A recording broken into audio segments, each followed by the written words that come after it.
d'avoir de l'argent licite que tu as gagné à travers la sueur de ton front, sans voler l'argent à qui que ce soit et sans t'accaparer d'un bien qui ne t'appartient pas, tu passes à la deuxième étape.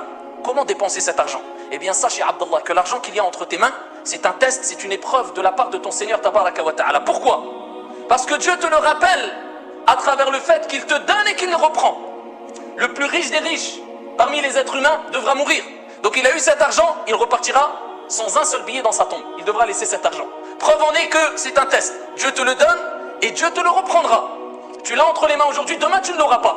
Même si tu es riche, que tu sois croyant ou non, dans tous les cas tu devras mourir et tu ne rapporteras pas ou emporteras pas des billets avec toi dans la tombe. Et même si tu le faisais, Abdallah, il suffirait de quelques jours ou quelques mois, eh bien pour que ces billets se désintègrent avec la terre, comme ton corps.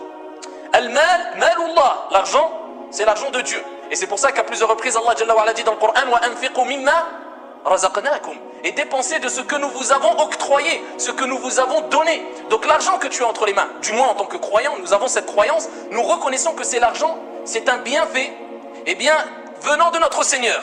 Et à travers ce bienfait, Dieu nous éprouve, voir est-ce que tu vas lui obéir ou pas. Est-ce que tu vas utiliser cet argent d'une bonne manière ou pas. Est-ce que tu vas le dépenser pour satisfaire ton Seigneur Tabaraka wa Ta'ala ou pas, sachant que dans le hadith rapporté par Al-Bukhari ou Muslim, le prophète alayhi salatu wa salam nous dit, il n'y a pas un jour sans qu'Allah Jalla wa Ala envoie malakan, 2 anges, tous les jours.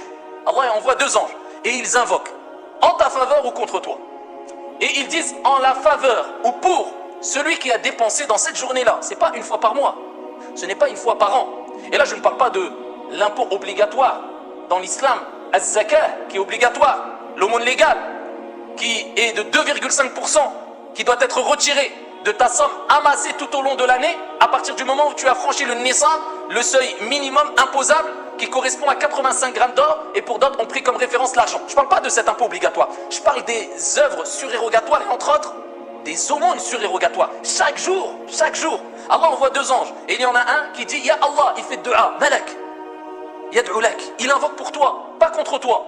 Il dit Ya Allah, accorde à toute personne ou à celui qui a dépensé une récompense ou une compensation. Khalafan. Et un autre dit Ya Allah, accorde la ruine ou la faillite à celui qui n'a pas dépensé, qui a retenu, qui a été avare. Donc si tu veux faire partie des gens qui recevront l'invocation, non seulement la satisfaction de Dieu et la réussite de leur examen, tu as réussi ton examen, Dieu t'a donné de l'argent entre les mains, il te teste, qu'est-ce que tu vas faire avec? Tu vas être dépassé ou pas? Parce que c'est naturel, tout le monde aime l'argent. Quelqu'un dit moi j'aime pas l'argent, c'est un menteur. Al-mal ou al-banoun zinatul hayati dunya. Les biens comme l'argent, eh bien Dieu rappelle dans le Coran que c'est quelque chose que Dieu a enjolivé pour les gens. Wal-baqiyatu salihatu khayrun 'inda rabbik. Et Allah rappelle que les œuvres salutaires, ce qu'ils perdurent, sont meilleurs auprès de ton Seigneur Tabaraka wa Ta'ala. Donc Dieu te teste. Donc ici chaque jour tu es testé. Donc est-ce que tu vas satisfaire ton Seigneur Tabaraka wa Ta'ala? Est-ce que tu vas recevoir l'invocation de l'ange qui dit oh Allah, donne-lui une compensation?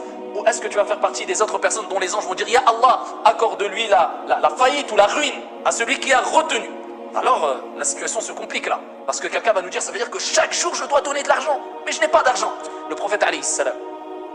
Et ça les textes que je vous cite, ça nous rappelle que Dieu aime énormément voir son serviteur donner. Pourquoi Dieu aime énormément voir son serviteur donner? Et comment le sait-on?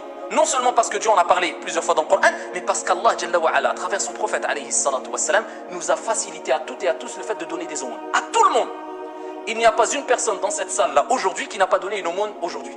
Il n'y a pas une personne d'entre vous qui n'a pas donné une sadaqa aujourd'hui. Vous voulez la preuve, vous allez la voir. Donc ici on voit à travers les textes que je vous cite qu'Allah facilite énormément aux musulmans croyants le fait de donner. Parce qu'Allah aime voir ses serviteurs donner, c'est un cadeau divin. Et c'est la preuve que le fait de donner a une grande place dans la vie du croyant et du musulman. Tous les jours, le croyant doit s'efforcer de donner. Le prophète il dit alayhi salatu wassalam, ittaqun nar walau bi shiqqi tamra. Craignez le feu de l'enfer ne serait-ce qu'avec un morceau de date. Ça a quelle valeur une date? La mort, c'est pas une date. Un morceau de date, tu le donnes fils sabilillah, ça il t'a donné, tu t'es prémuni quelque part du feu de l'enfer et tu as donné une aumône.